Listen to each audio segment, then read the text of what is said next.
Bueno, ya está. Bueno, pues lo primero, saludaros a todos. Vamos a ver, porque hemos tenido aquí algún problemilla técnico, así que vamos con un poquito de retraso. Y, bueno, pues creo que tenemos una ocasión estupenda para juntarnos y adelantarnos un poquito a una fecha que, bueno, ya tiene mucha tradición, ¿no? Para nosotros, que es la del 8M, y en la que, bueno, pues ya sabéis que queremos reivindicar la igualdad de la mujer. En nuestro caso, llevamos varios años reivindicando la igualdad de la mujer en la cultura, en la historia, en la literatura, en la ciencia, entendiéndola en un sentido muy amplio. Y yo creo que además estamos viviendo una época en la que esto es particularmente importante, ¿no? Estamos viviendo vientos bastante reaccionarios por algunos sitios y creo que la cultura debe tomar o alzar la bandera de la vanguardia en este aspecto y aquí estamos, ¿no? En Caballo Verde queriendo reivindicar esto. Y bueno, pues en esta ocasión tenemos con nosotros a un invitado que yo creo que es un invitado de excepción, un invitado de lujo, que es Felipe Alcaraz. Muchos lo conoceréis como por su labor política, ¿no? Fue diputado de Izquierda Unida y del Partido Comunista también antes, tanto en Andalucía como luego en el Congreso. Fue portavoz, si me equivoco, Felipe me corrige, fue portavoz de Izquierda Unida Federal a principios de los años, vamos, del 2000, por ahí, ¿no? Más o menos. Y digamos que esta es la faceta pública más conocida de la persona que hoy, bueno, nos acompaña y de quien quiero contar alguna cosa, ¿no? Antes de continuar, ¿no? Porque lo que no es quizá tan conocido es su labor como docente. No es doctor en Filología Románica y es profesor de la Universidad de Granada, pero además es novelista. Tiene varias novelas publicadas. Una de ellas es la que vamos a sortear al final de la reunión entre los socios, ¿vale? Que es la de La Torre y las mujeres. Ramón, una cosa, Ramón Silles te está pidiendo paso. Sí, vamos a ver, un momentito.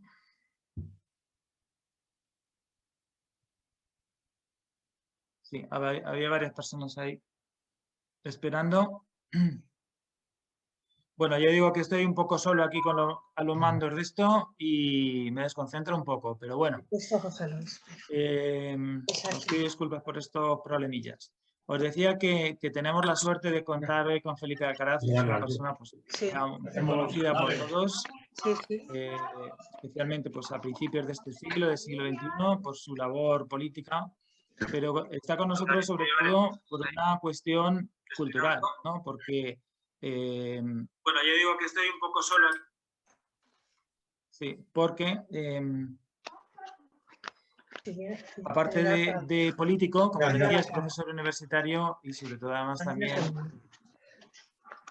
Y en este caso, la verdad es que me apetecía mucho porque he estado leyendo últimamente sobre ella, en este caso, me apetecía mucho que tratásemos la figura de María Teresa León.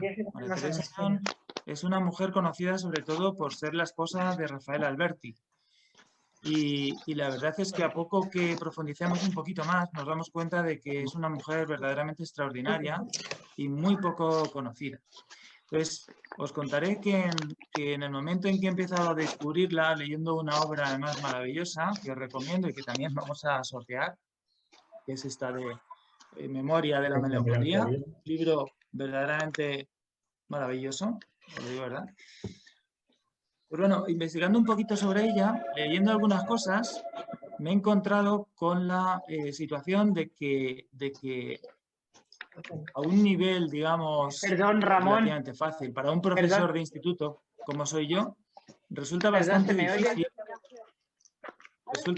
difícil encontrar información e incluso publicaciones todavía que sean de fácil acceso, ¿vale? Y viendo los estudios que hay sobre la figura de María Teresa León, me topé, casi podría decirlo, con Felipe Alcaraz. Entonces eso también me ha servido para conocer a Felipe Alcaraz. Y así que en este sentido para mí es una doble ganancia, ¿no? Porque yo no sabía esta faceta suya, aunque sí recordaba su intervención en el documental de La Sin Sombrero, hablando precisamente de María Teresa León, ¿no?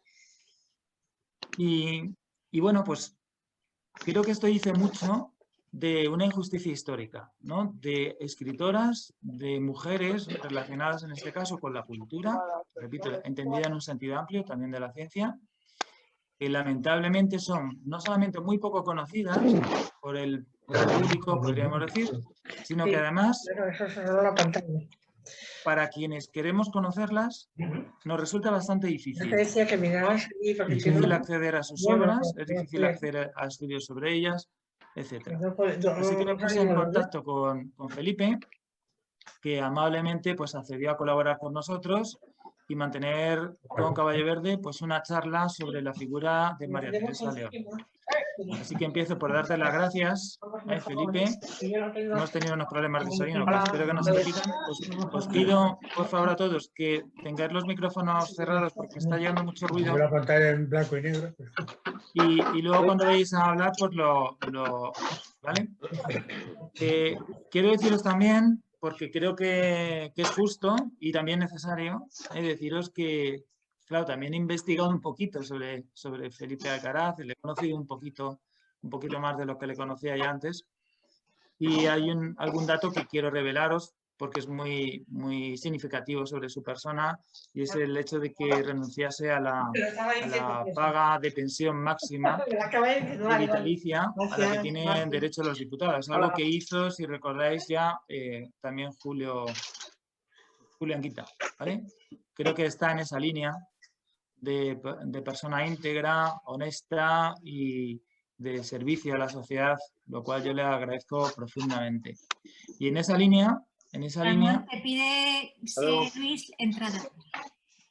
Pues nada, pues en esa línea os digo también que sabéis que en Caballo Verde siempre tenemos la idea de bueno, gratificar de alguna manera a nuestros colaboradores económicamente, ¿no? Y tal. Y Felipe Alcaraz se ha negado en redondo, ¿no? Rotundamente. Sí que nos ha pedido que colaboremos con una editorial muy pequeñita, en la que luego hablaremos, Atrapasueños, y eso es lo que vamos a hacer desde Caballo Verde, ¿vale? Así que bueno, Felipe, te voy a pasar la palabra porque hoy toca hablar de María Teresa León, como os decía, una mujer que yo creo que os va a sorprender a todos. Y sí, antes de pasarle la palabra y ya me callo, dentro de este principio un poco caótico, sí que quiero también comentaros, para empezar, que como coordinador o presidente de Caballo Verde y también como profesor, algún alumno a lo mejor está viendo esta emisión por YouTube además, no soy ningún experto en María Teresa León, quiero decirlo también, no soy un gran conocedor de María Teresa León, lo conozco a un nivel muy, muy global, como otras mujeres escritoras de lo que se conoció como la generación del 27 y la sin sombrero. Y en ese sentido poco puedo aportar más allá de ese conocimiento, como os digo, superficial y de mi propia lectura de Memoria de la Melancolía. Así que a mí me gustaría que la charla de hoy, que va a conducir realmente Felipe Alcaraz, que es con diferencia que más sabe sobre la figura de María Teresa León, me gustaría que fuese algo participativo y los que conozcáis su figura y hayáis leído cosas de ella o sobre ella, pues también podáis participar libremente, ¿vale? Lo que sí que os pido es eso, que silenciemos los micros y así se escucha mejor, ¿vale? En algún momento compartiré pantalla para poneros alguna presentación o algún pequeño vídeo que hemos hecho, ¿de acuerdo? Pues, Felipe, lo dicho, bienvenido después de este accidentado comienzo y muchísimas gracias por estar aquí con nosotros. ¿Qué nos cuentas de María Teresa León? Bueno, muchas gracias. Gracias por invitarme. En el 2013, cuando iniciamos una gira con motivo de la presentación de un libro de Aitana Alberti León, que vino de La Habana precisamente para esto y para hacer un recorrido hablando de ella y de su madre, fundamentalmente de su madre María Teresa León, no la conocía absolutamente nadie, o casi nadie, ni siquiera dentro de mi propio partido, el PC. Fundamentalmente la gente de 50, 60 años para abajo no había oído nunca hablar de María Teresa León. María Teresa León, bueno, llega a decir en Memoria de la Melancolía: yo ahora soy la cola de la cometa, del cometa de Rafael Alberti, y ahí parece desaparecer absolutamente. María Teresa, sin embargo, es una figura muy llena históricamente y políticamente hablando, y también literariamente. Lo que pasa es que en el 27 se han olvidado a una serie de autores y fundamentalmente a las mujeres. Las mujeres del 27 son la parte olvidada y no salen en la fotografía. En la fotografía del Ateneo de Sevilla en 1927, desde luego hubo codazos por figurar allí encima del estrado. Ni siquiera Cernuda se pudo subir, que estaba de oyente, y mucho menos las mujeres. María Teresa deja Burgos después de publicar unos 30 artículos, fundamentalmente con un seudónimo, Isabel Inghirami, y en el 28-29 se va a Madrid. Allí conoce a Alberti. Y María Teresa ya era una militante cierta, directa, clara de feminismo y de defensa de la posible república frente a la dictadura de Primo de Rivera. Ella trabaja a fondo y convence a Alberti que se apunta de inmediato al partido, y es cuando Alberti compone un poema que se va a distribuir en mano en muchas esquinas, en sedes. Con los zapatos puestos me tengo que morir. Y es verdad que resistió hasta el final en su coherencia y con esos zapatos puestos que se puso en 1930, 1931, pues se murió dentro de la misma lógica política y humana. María Teresa León tenía una gran capacidad organizativa. Se decía incluso irónicamente que era muy mandona, ¿no? Que tenía una gran capacidad organizativa. Y hablando de sus cuestiones y de su alcance político, se ve esa capacidad organizativa, porque Jesús Hernández, el ministro de Cultura y demás, le encarga precisamente a ella el traslado, el salvamento del Tesoro Nacional, no solo el Museo del Prado, también la Biblioteca Nacional y el Palacio de Liria, el salvamento de aquellos documentos y sobre todo de los cuadros del Museo del Prado. Simplemente por el salvamento del Museo del Prado o por su trabajo en la Alianza de Artistas Antifascistas y la preparación del segundo Congreso de Escritores para la Defensa de la Cultura, María Teresa León debiera ser muy conocida. Políticamente habló en muchísimos mítines, incluso con Antonio Machado, que incidió alguna vez. Y cuando se firmaban manifiestos, por ejemplo, de Barcelona, después del discurso de Negrín, solamente 3 mujeres lo firmaban: Zambrano, María Luz Morales, que era la directora de La Vanguardia, y María Teresa León, que otras veces figuraba solamente María Teresa León. Durante la guerra preparó la guerrilla a favor del teatro y participó a fondo en toda la lucha ideológica y cultural. Bueno, ella organiza de verdad, junto a los harapientos milicianos del V Regimiento, que no sabían ni leer ni escribir, pero asumen como propia el salvamento de los cuadros del Museo del Prado. Antonio Machado se queda sorprendido de aquella cultura natural, de aquella gente que no llevaba a veces ni zapatos, y los llama milicianos de la humanidad. Precisamente 5 de estos milicianos llevarían el féretro en Coyur de Antonio Machado en febrero de 1939, que pasaron allí. Después tuvieron represalias, pasaron más de 5 milicianos. Bien, pues organizan más de 70 camiones que van con tenderetes, con castilletes, con lonas, con todos los cuadros, y en uno de ellos, en el que va las Meninas y va el Carlos V de Tiziano, pues iban Rafael Alberti y María Teresa León. Una de las obras de Alberti se basa en el Prado, Noche de Guerra en el Museo del Prado, que tiene en cuenta todo este ambiente que se generó. La obra van a Valencia, después de Valencia pues siguen hacia Barcelona, están hasta en una mina de talco, en Lavallol, y terminan en Ginebra. Bueno, incluso ahora se ha publicado una novela del hermano de la vicepresidenta primera, doña Carmen Calvo, una novela en la que se dice que no había por qué haber sacado la obra del Museo del Prado, que fue una especie de frivolidad. Pero no tienen en cuenta los bombardeos que se estaban produciendo ya muy cerca del Museo del Prado y que posiblemente iban a caer bombas en el mismo Museo del Prado, como cayeron en los hoteles cercanos y en algún edificio singular de aquella zona. Solamente por esto habría que haber recordado a María Teresa León, pero ella sabía que no, que estaba en un espacio de silencio, de sombra.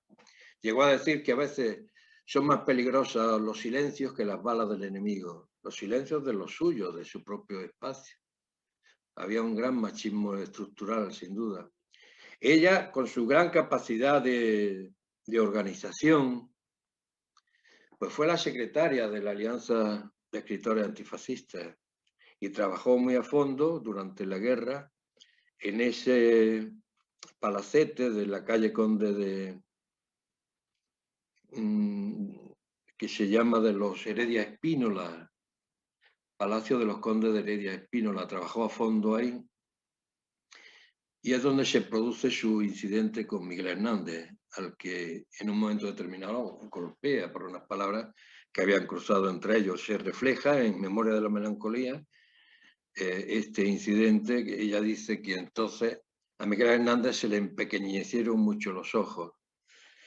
Bien, pues a partir de ahí se organizó el segundo Congreso de Escritores y Artistas en Defensa de la Cultura, que tuvo sesiones en Valencia, empezó en Valencia, inaugurado por Negrín, siguió en Barcelona, donde intervino al principio en la clausura con Pani, y terminó en Madrid.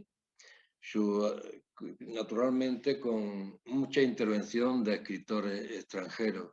E incluso en esa preparación intervino muy a fondo en el ámbito internacional, no solo Alberti, sino fundamentalmente, aunque tampoco se conoce, María Teresa León. Fue el momento, yo creo, un poco injusto en el que dijo después, en España en guerra, Juan Ramón Jiménez, que era una serie de intelectuales que chocaron con Hernández porque Hernández sí iba al frente, fundamentalmente en Majadahonda. Y estos no, llegó a decir Juan Ramón Jiménez, con la mala leche que le caracterizaba a veces, el gran Juan Ramón, que era un gran republicano, por cierto, que eran intelectuales con el mono recién planchado y pistolicas de madera.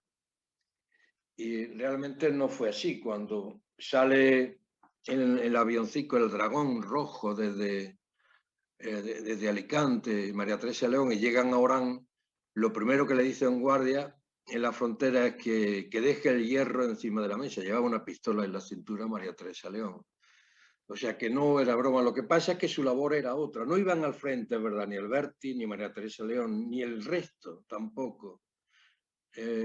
Sí fue a la Brigada Alpina, y no se conoce tampoco, Luis Cernuda, no se le conoce su vida. También como afiliado al Partido Comunista hasta el 38, y al final del 38 en que lo deja por una discusión con Venceslao Ross.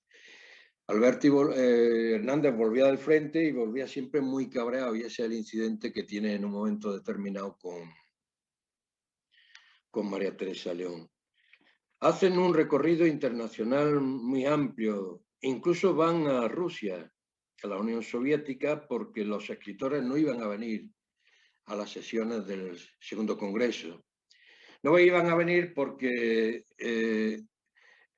Andrés Gide había hecho unos comentarios muy desfavorables con respecto a la libertad en Rusia. Entonces Stalin le dijo a los escritores que repensaran la posibilidad de no asistir al Congreso de Madrid o a la sesión de Madrid del Congreso. Y Alberti y María Teresa León se presentaron en Moscú. Y cosa extraña, en un hombre tan ocupado como Stalin los recibió y tuvieron una larga perorata de más de una hora, hora y media. Y María Teresa León, Stalin era muy firme, muy duro. Si se hubiera conocido bien a María Teresa León, se hubiera sabido que era muy, muy dura, muy recia, muy directa, muy firme. Y convenció a Stalin de que asistieran a las sesiones del Congreso los escritores soviéticos.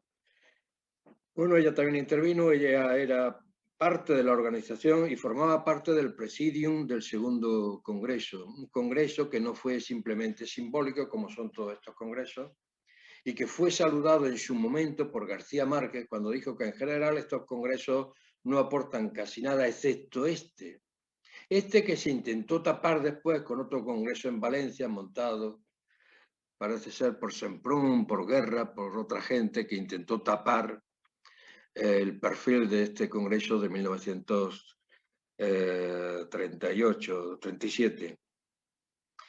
Bien, por esto simplemente se la debiera conocer, pero también por la literatura, no solo por su lucha republicana, su lucha comunista, su lucha feminista, sino también por lo que escribió, cómo lo escribió y lo que significa, si no en la historia de la literatura. María Teresa ha perdido por ahora la historia de la literatura, no así Rafael Alberti, sí por el propio mérito, la propia estructura real de algunos de sus escritos. Por ejemplo, una novela muy importante que casi no se conoce es Contra viento y marea. Estructuralmente perfecta, de un lenguaje muy medido, muy rítmico, muy cuidado, de gran alcance musical, que tiene dos planos, uno el de la guerra en España y otro en Cuba, y se desarrollan de forma justapuesta, paralela, siguiendo siempre como en ella una estructura muy moderna. Y desde luego es inolvidable María Teresa León, aunque repito, haya perdido un sitio en la historia de la literatura, por Memoria de la melancolía. Ellos se van un tiempo corto a París, 23 años en Río de la Plata y 13, 14 años en Roma. Y en Roma, entre el 66 y el 68, escribe Memoria de la melancolía. Memoria de la melancolía que la escribe, dice al principio, con una presencia gramatical y literaria como simultánea. Dice, es como los chiquillos por las calles de Roma cuando pintan en un muro algo, donde con una sola mirada lo ves todo a la vez.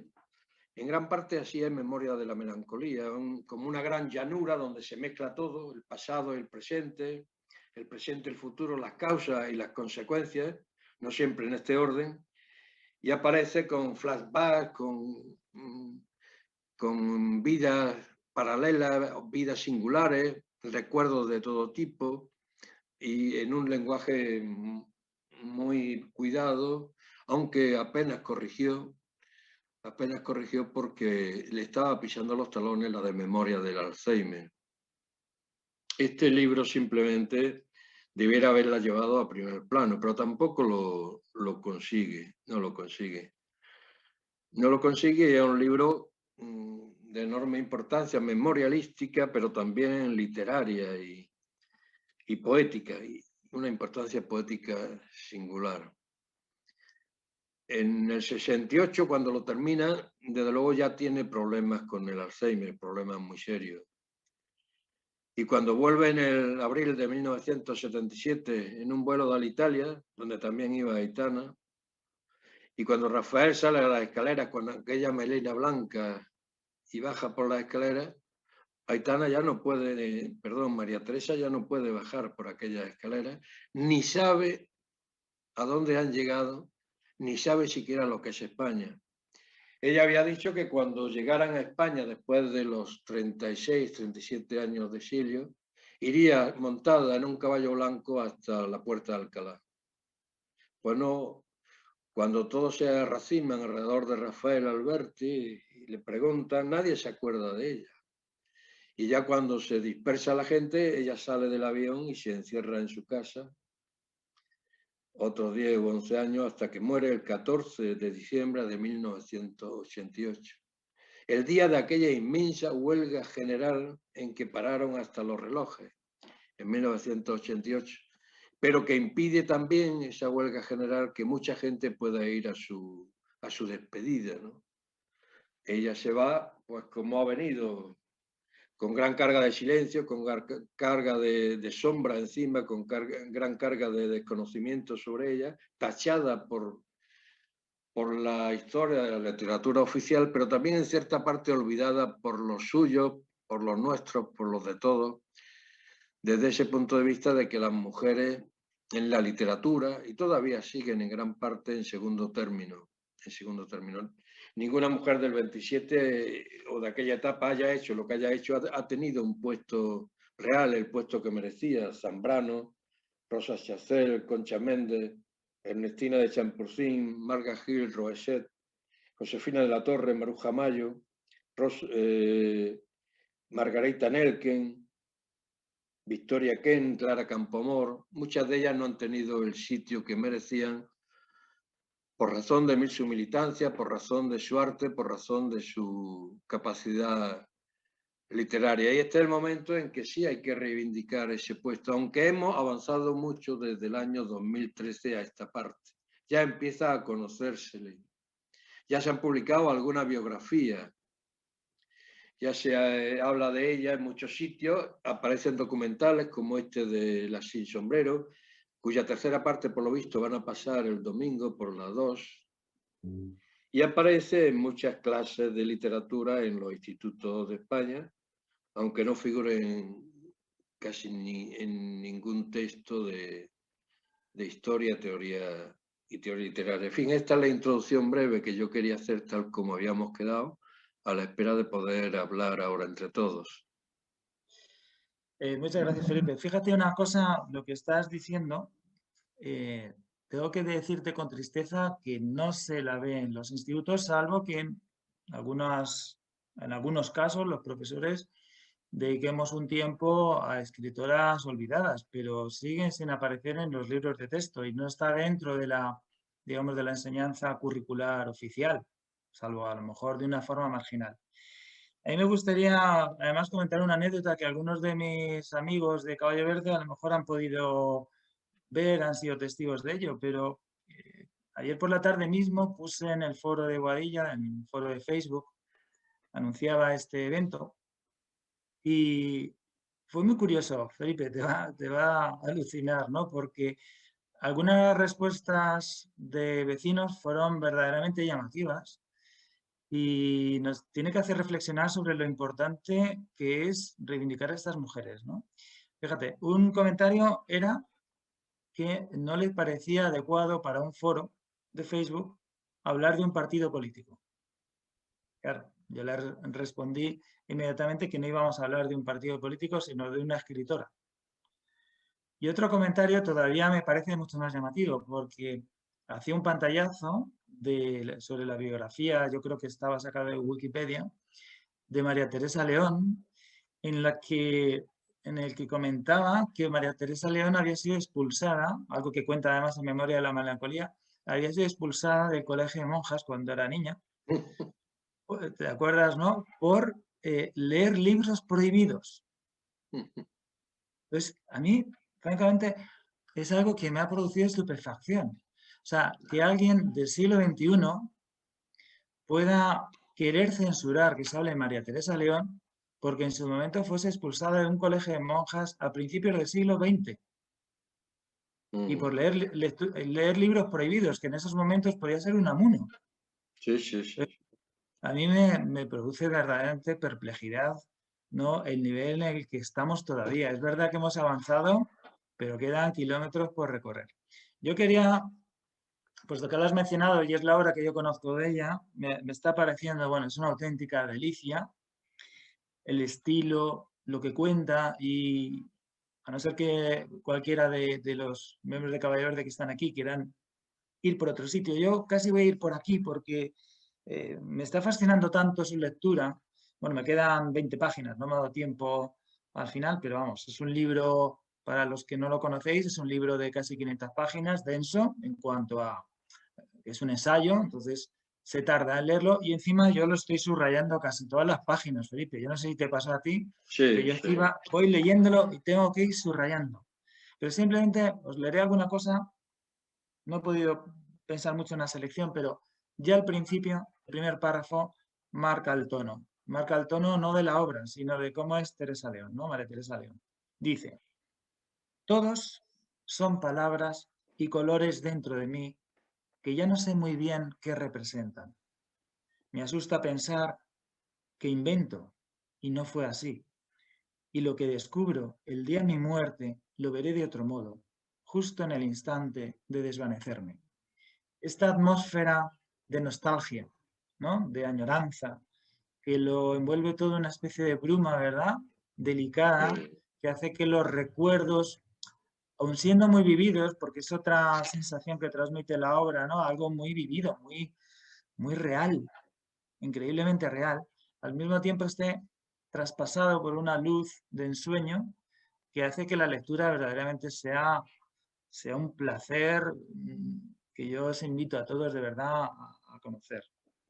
Y efectivamente, Memoria de la melancolía es las dos cosas que indica el título. Es memoria, porque recuerda episodios de su vida, y es melancolía. Y una de las cosas, Felipe, que más me ha llamado la atención, me están llamando la atención muchísimas cosas, ¿no? Pero hay una que me asombra y me parece súper emocionante, y es el amor a España. Es curioso esta forma diferente de amar al país, ¿no? Cuando nos habla del pueblo, pero no solamente el pueblo campesino, sino del pueblo en general, del país, pero también de los militares republicanos, que defendieron la legalidad de la República frente al golpe de Estado y lo defendieron con dignidad, siendo abandonados por los países europeos, por las grandes potencias. Y cómo después de caer la República, cuando ya sea, en teoría, como se decía en el franquismo, ha vencido la paz, ¿no? ¿Cómo los fusilan? Es tremendo. Claro, el padre de María Teresa León era militar. Y esa es una parte también muy rica de María Teresa León, porque tú has destacado al principio y me parece súper interesante, ¿no? También, claro, porque esa también es María Teresa León. Esa parte activista, militante, organizadora, está en el Congreso Antifascista, habla con Stalin más de 2 horas, creo que lo has dicho, ¿no? 2 horas y cuarto o algo así, en el libro. Pero al mismo tiempo transmite una sensibilidad que me parece fuera de lo normal.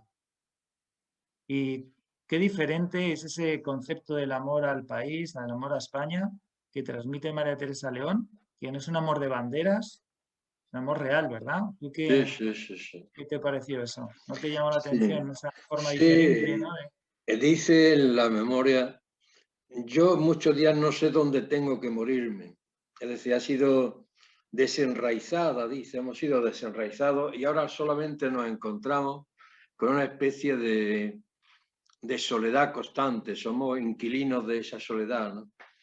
Y efectivamente hay una añoranza completa. De hecho, en los primeros años, ni ella ni Rafael deshicieron las maletas.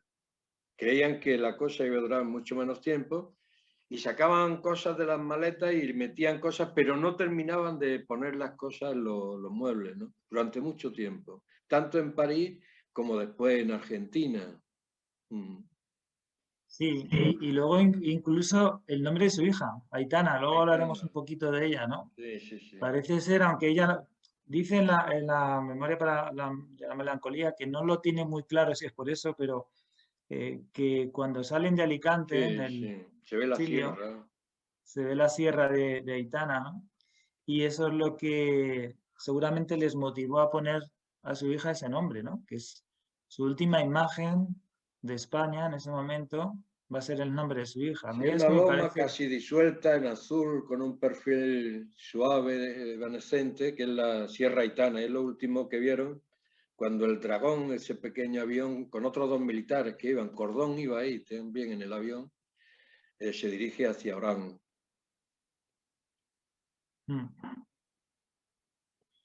Y luego decías que es un estilo poético. Bueno, podría elegir muchas cosas. Hablábamos de España, es verdad que transmite un amor a España increíble, que nos sorprende hoy como por la visión que nos transmiten algunos de España es muy diferente, como es lógica la que nos transmite María Teresa León, ¿no? Pero es que además este lenguaje poético aparece continuamente, ¿no? Podemos espigar un montón de metáforas, de imágenes. Abro por aquí, casi estoy abriéndola al azar porque no me ha dado tiempo así de preparar páginas especialmente llamativas, pero fijaos cómo describe Cádiz, ¿no? Dice, qué feliz viaje al corazón del Cante.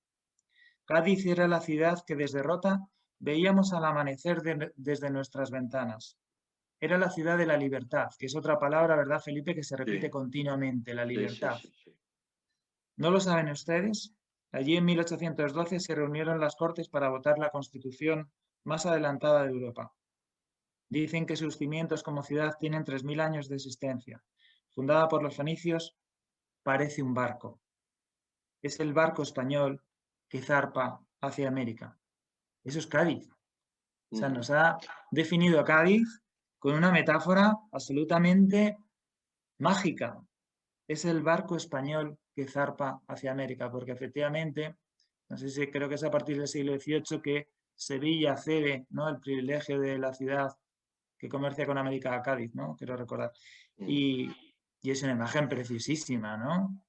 Y es continua. La lectura de Memoria de la Melancolía está salpicada continuamente de imágenes de este tipo que realmente te hacen soñar, ¿no?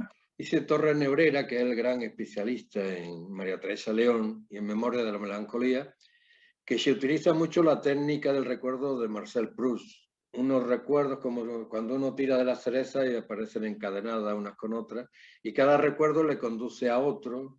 Recuerdos a veces poéticos, a veces muy sintéticos y que va saltando en el tiempo, como si no hubiera un hilo conductor. Sí lo hay, el hilo conductor, lo que no hay es un continuismo de exposición, nudo, desenlace, sino que es una especie como la rayuela de Cortázar, que se envuelve en sí misma, que empieza a dar vueltas dentro de una gran llanura donde se mezcla todo, y eso sabe llevarlo hasta el final, sin perder nunca el ritmo, sin perder la intensidad, María Teresa León en Memoria de la Melancolía.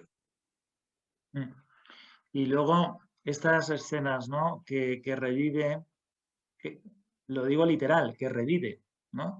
Van desfilando por esta obra pues personajes que todos hemos conocido de alguna manera. Algunos incluso nos hemos dedicado a estudiarlos, ¿no? Pues Lorca, Alberti, ¿no? Pero lo cuenta de una forma que se sale totalmente de la forma académica, ¿no? Te das cuenta de que es alguien que ha vivido esas otras El vidas. mejor retrato que se ha hecho de Cernuda lo hace ella en 6 páginas. Al final, no sé si ha llegado, la página final. Quedan 20. No. Pues ahí están 6 Sí, páginas dedicadas a Cernuda donde lo retrata. Cernuda no es el ser frívolo, antipático, como se diría en Granada, malafollá, que no trata bien a la gente, sino que es otra cosa, y un hombre muy leal, que ha luchado muy lealmente por la legalidad republicana y que ha sido muy maltratado y muy mal retratado por la gente. Y eso lo consigue María Teresa León en 6 páginas, que son un dechado de equilibrio y de objetividad con respecto a la figura real de Luis Cernuda. Sí, pero ahí todavía no he llegado, ya digo, me he quedado ahí a las puertas, pero me llama mucho la atención pequeñas pinceladas, ¿no? Por ejemplo, el Lorca, se lo comentaba el otro día a mis alumnos. Fíjate que he leído yo cosas de Lorca y sobre Lorca. Claro, te cuento una anécdota de Lorca y de repente se te abre otra dimensión. Por ejemplo, aquí cuenta María Teresa León que llegaba siempre muy tarde a las fiestas. Esto, no sé si te acuerdas de eso, ¿no? Dice, algunas veces llegaba incluso cuando la fiesta ya estaba a punto de terminar. De Lorca, por supuesto, habla con un cariño, ¿no? Una emoción tremenda. Sí, pero además María Teresa nunca saca los trapos sucios, porque Lorca y Miguel Hernández no se podían ver. Ya. Por lo que pasó con Miguel Hernández, nunca dice por qué le tuvo que dar una bofetada, nunca saca los trapos sucios María Teresa León. Es un dechado de equilibrio y de austeridad a la hora de intentar meter leña, de intentar meter detalles morbosos, no los quita todos. Ni siquiera cuando habla de los franquistas es especialmente dura. O sea, es obvio que para ellas es el lado fascista, ¿no? Y es que es así, o sea, esto es objetivo, ¿no? Era el lado de Hitler, de Mussolini y Franco, y es el fascismo contra el que luchaban. Pero a lo mejor pasa al final, que ya digo, me quedan 20 o 30 páginas. Pero no he leído en ningún momento un comentario que podamos considerar despectivo, hiriente hacia esa España reaccionaria, ¿no?, y retrógrada y violenta, ¿no? Vamos, Sí, que sí. aparece Millán Astray, aparece el propio Franco y no veis esa animadversión, ¿no? Que podría esperarse, ese rencor, ¿no? Es una mirada sin rencor. Sí, sí, no, ella trata la historia de manera muy generosa y no quiere meter pequeñas historias en lo que es un texto de destierro, un texto de memoria truncada, un texto de olvido que se le abalanza, que intenta invadirla y no quiere meter pequeñas historias ni de los suyos, ni siquiera de los adversarios, de los que han conseguido que se vaya de España o que huya de España, ¿no? Ujú. ¿Cuánta falta nos haría gente así hoy, verdad? ¿A que sí?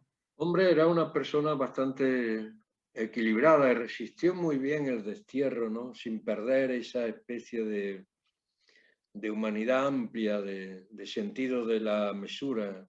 Aunque después en su vida política, repito lo que he dicho antes, era muy directa, era muy organizativa y no admitía una falta de eficacia en lo que ella estaba organizando, fuera el Congreso o fuera la retirada de los documentos y los cuadros del Museo del Prado o de la Biblioteca Nacional. Era muy directa en este sentido, muy organizadora. Sí, además se le ve la mirada, ¿no? Mm. Las fotos que tenemos de ella, algunas son de una mirada con una seguridad, ¿no? Que casi apabulla. Sí, sí, sí, sí. Aparte de que también hizo teatro, ¿no? Es actriz, hay imágenes de ella también actuando. Sí, ella participó a fondo en las guerrillas del teatro, sí, sí. Y eso también es otra cosa que quería destacar, ¿no? De esta faceta de María Teresa León. Ese papel, digamos, de activista literario, ¿no? Mm. Porque tú has destacado antes, y es verdad, es que estamos hablando de una mujer absolutamente compleja, poliédrica, con una actividad apabullante, ¿no? Que igual organizaba una conferencia antifascista, que estaba sacando la revista El Mono Azul o la Mm. revista Octubre y estaba interpretando un papel en una obra de teatro, seleccionando o recopilando romances sobre Lorca, sobre la muerte de Lorca. Bueno, una cosa impresionante. Es una mujer de una Ella energía. entre el 28 y se va de España en el 39, no para ni un segundo. Y después tampoco para. Y con esta actividad y con esta producción de trabajo, de lucha cultural y de obras escritas, sin embargo ha sido tachada, no se la conocía. Es muy injusto en este sentido, no solo por la sombra que sobre ella proyecta Rafael Alberti, que es verdad que la proyecta y que Rafael Alberti era un hombre muy exterior, muy de imagen espectacular, ¿no? Sino también por el resto de los motivos, ¿no? A pesar del trabajo enorme, de la gran personalidad de ella, no aparece en ningún sitio. Ahora poco a poco empieza a aparecer, hay una biografía de Ferri en Alicante y alguna otra cosa, y poco más, y poco más. Y al mismo tiempo, hablamos antes de España, de la libertad, pero también es continuo, se nota ese sentimiento amoroso hacia Alberti, ¿verdad? Esa admiración Sí, permanente. Las alusiones sí, sí. continuas comentabas tú antes, la noche de guerra en el Museo del Prado, que llegan a hablar con Bertolt Brecht para hacer un montaje, ¿verdad? Mm. O de la de Fesio, el hombre deshabitado, la poesía. Hay continuas referencias, incluso en el estilo a veces recuerda, ¿no? No sé si podría hablar de alguna influencia puntual. Hombre, hay Una influencia cosita. en la adjetivación, en la caracterización, aunque María Teresa nunca escribió poesía. Su prosa es muy poética, pero ella no fue a la línea corta de la poesía nunca. La hija sí, Aitana Alberti sí. Pero claro, todo el ambiente, toda la caracterización, la enorme influencia de la imagen, la capacidad de imagen y de metáfora de Alberti, eso se le contagiaba a cualquiera, ¿no? Estaba un rato a su lado y se te contagiaba esa forma tan imaginativa de retratar la realidad, de hacer fogonazos metafóricos con una gran facilidad y constantemente. Oye, y una pregunta un poco maliciosa. En el documental de La Sin Sombrero, no me acuerdo quién lo decía, pero vamos, que es algo que yo creo que todos podemos entender perfectamente porque sigue pasando, que dentro de la generación del 27, las propias autoras, las propias escritoras del 27, sobre todo las poetisas, pues eso, Concha Méndez, Josefina de la Torre, entonces, estaban un poco no solamente tapadas por la sombra de los grandes poetas varones, sino que ellos tampoco hacían por hacerlas más visibles, ¿no? Hay Eso es así. un elemento también discriminatorio que estaba en la época, o sigue estando, ¿no? En aquella época, pues claro, estamos hablando de los años 20, de hace un siglo estamos hablando, ¿vale? Pero es verdad que, no sé, si Alberti hizo algo porque se conociese más la obra de su mujer. ¿Tú qué piensas ahí? Porque esto no lo percibo. No es por No, juzgar ahora, ¿eh? No se trata de juzgar a Alberti, pero bueno. no es claramente perceptible. Alberti hablaba mucho de él mismo, de Lorca, de sus amigos, pero menos de María Teresa León. Es como si no tuviera importancia la literatura de María Teresa León. Que es una Solamente constante eso. ¿Eh? Que es una constante eso Sí, sí, entre los escritores, sí, ¿no? sí. Si se ve la historia de la literatura, se ve con qué enorme dificultad las mujeres acceden a ella, ¿no? A la historia. Y están siempre tapadas y tienen que hacer esfuerzos sobrehumanos a veces. Bueno, un caso paradigmático es el de Juan Ramón y Zenobia Camprubí, que la Claro, tuvo totalmente arrinconada, ¿verdad? claro. Y ella entregada a él con una fascinación que, bueno, en algún momento se llegó a arrepentir casi, ¿no? Que, Sí, joder, hay estoy aquí anécdotas que entregándome. es mejor no contarlas, pero sí es verdad. Cuando yo conocí a Alberti la última vez, ya no estaba con María Teresa León, estaba con Beatriz Amposta, que ahora vive, creo, en el piso que ellos tenían en Roma, en el Trastevere. Y le pregunté a Marco Ana, y me dijo, no quiero caer demasiado en la anécdota, me dijo, refiriéndose a él, pero también a otros poetas que no saben vivir sin una mujer organizadora cerca. Es como esos muchos pintores a los que la mujer le organiza un poco la vida y tal. Y Alberti no sabía vivir ya sin que alguien le organizara la vida. Vamos, esa es una opinión. En el sentido de que, bueno, Alberti estaba muy dedicado a lo suyo, a su propia vida y a dejar constancia de su vida. Y eso a veces entra en contradicción con otras personas que no tienen esa posibilidad de dejar constancia de su vida y de su obra. Y Alberti era como un cometa que incluso tenía problemas cuando él veía que pasaba un poco al olvido, pasaba de la actualidad, lo dice María Teresa en Memoria de la Melancolía, pues a veces se venía abajo, pues, tenía depresiones y dice que en esos momentos pues él levantaba el vuelo y sacaba un peine y se peinaba y seguía adelante, dice en Memoria de la Melancolía. Sí, pero han estado muy tapadas todas estas mujeres que yo he citado antes. Sí. Incluso hay un libro en Granada de Jairo García Jaramillo que habla de la parte oculta de las mujeres del 27. Un libro interesante donde habla de todas ellas, de su literatura, de su actividad y un poco pone el dedo en la llaga de toda la estructura machista inmanente, sin sentirla, sin quererla ejercer, pero inmanente, que había en aquella época y que todavía existe, que hacía que pasaran constantemente a una zona de oscuridad y en segundo término constantemente, y han pasado en segundo término, y solamente ahora se las puede empezar a rescatar con muchísimas dificultades. Sí, fíjate lo que comentábamos antes de la anécdota de que fuese expulsada del colegio Mm. de monjas, que en aquella época la mayoría de los colegios eran religiosos, no se nos olvide, aunque ya había empezado la institución libre de enseñanza, pero la mayor parte de la educación era religiosa. Que se expulse a una niña por leer libros prohibidos, es que No, estamos pero a hablando. una dirigente política entonces, sea ella o Dolores Ibarruri, lo primero que se le acusa es de mala madre por abandonar a los hijos, por Sí, tener una vida pública, teniendo que irse a la casa a preparar las cosas detrás de la vida pública de otros que sí pueden ejercerla. Eso es lo primero que se les tacha ahí y a María Teresa León, porque además ella dejó la vida familiar de Logroño, ¿no? Se fue rápidamente en el 28 o así, ¿no? Y en el caso de Dolores igual, ¿no?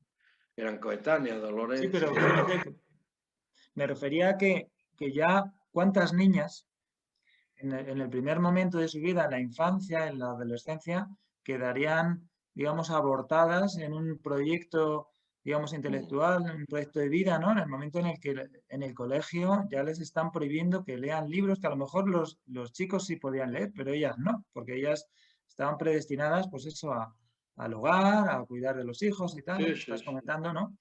Y María Teresa León, pese a eso, sigue, ¿no? Se sigue forjando a sí misma, hace una labor verdaderamente extraordinaria en el campo de la cultura y a pesar de todo sigue siendo una enorme desconocida, más allá del, que además no en todos los sitios, Sí. de ser la mujer de Alberti, ¿no? Qué injusto. Sí, el mismo libro que es un antecedente de Memoria de la Melancolía, La historia tiene la palabra, donde ella relata el salvamento del tesoro artístico, ese libro ya tenía que haberla puesto, incluso por razón de que era una gran noticia y un reportaje muy interesante, en primer término, tenía que haberla puesto delante de los micrófonos, de los focos, como se dice ahora. Pues ni siquiera dando esa enorme, esa gran noticia, ella accede a un primer lugar en el protagonismo, pero ella sigue escribiendo, nunca se cansa, nunca se viene abajo, y termina en las peores condiciones, entre el 66 y el 68, la Memoria de la Melancolía. Logra terminarla, pues, escapando por los pelos de la desmemoria y del Alzheimer, ¿no? Sí, y luego en este libro hay también, estamos hablando de partes muy humanas, muy personales, preciosas también, pero hay momentos terribles, ¿verdad?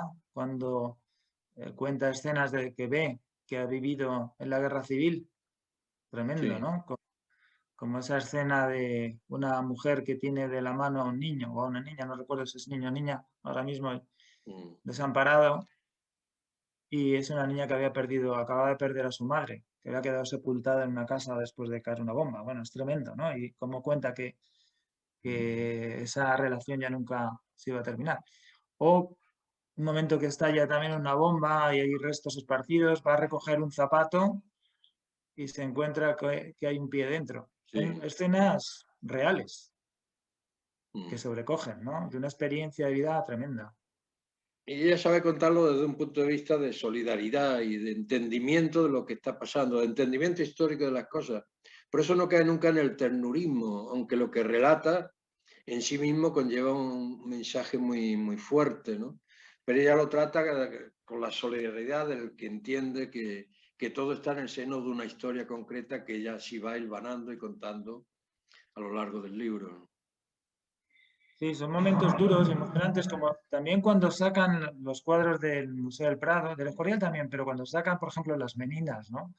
Que quiero recordar que las pone, claro, colocan el lienzo en el suelo Sí.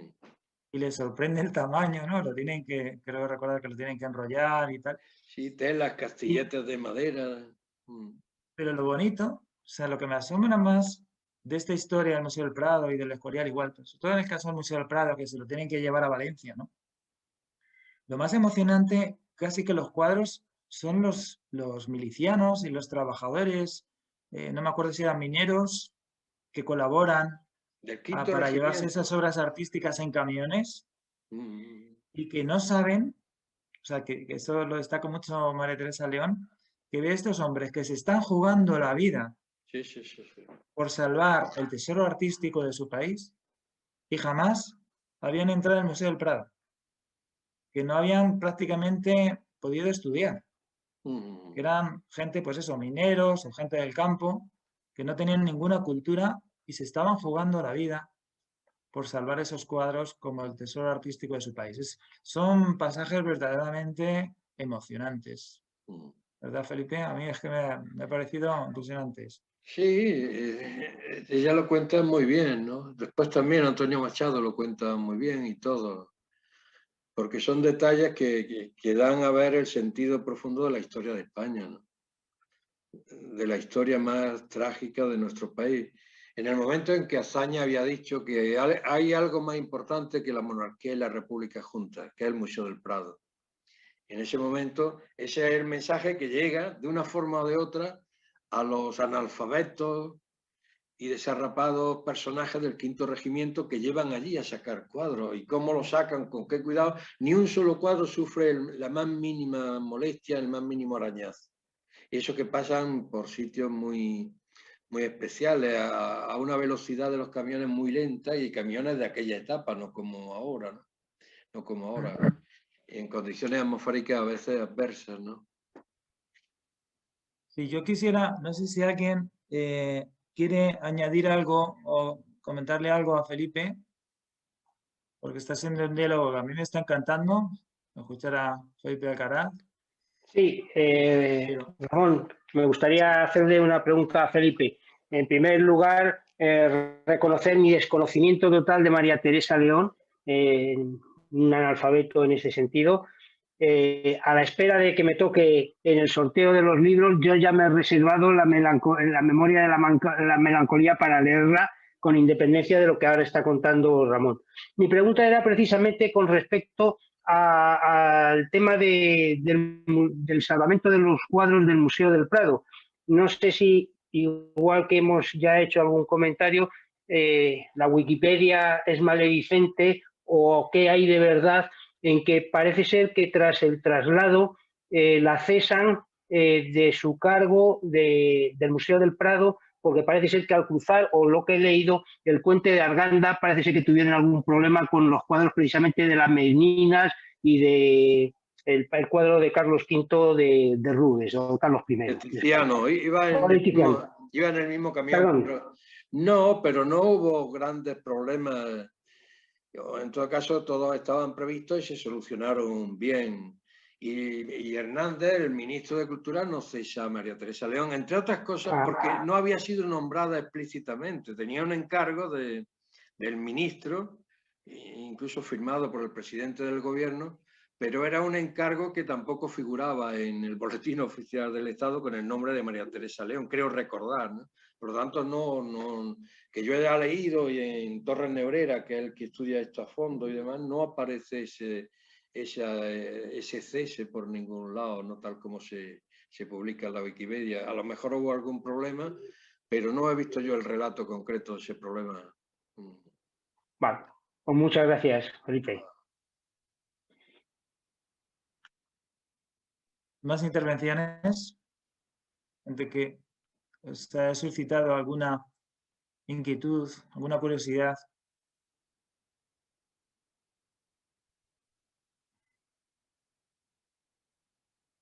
Por no monopolizar aquí la conversación.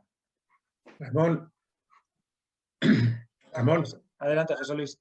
Ahora, yo apenas he tenido tiempo tampoco de profundizar, de poder estudiar cosas, pero he estado viendo que estaría al alcance de todos.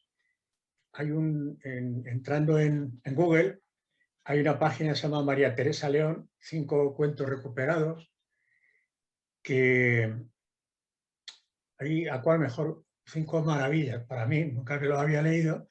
2 son de la época primera de Burgos, 2 de la Guerra Civil, y el último, pues así parece como muy surrealista, ¿no? Parece que está publicado en 1962. Y quería decir cómo se llama, pues si la gente puede entrar y leer los cuentos porque está al alcance de todo el mundo. La página se llama María Teresa León, 5 cuentos recuperados. Se puede encontrar es Dialnet, es el que lo publica. Y tiene unos comentarios también de este catedrático de Gregorio Torres Nebrera, que parece ser que es el hombre que más conocimiento tiene de la vida y la obra de esta mujer. Sí, se han recopilado ahora, creo, y se van a publicar todos los cuentos, incluso algunos que estaban inéditos, que siguen sin publicar a esta altura. Y por lo visto el libro puede salir en poco espacio de tiempo, dentro de muy poco. Qué bien. Bueno, pues si no hay más intervenciones, vamos a ir terminando. Yo estaría encantado de seguir un montón de tiempo, pero Felipe Alcaraz seguramente tiene otros compromisos también. Yo le quiero dar las gracias muy especialmente por su asistencia con nosotros, su colaboración.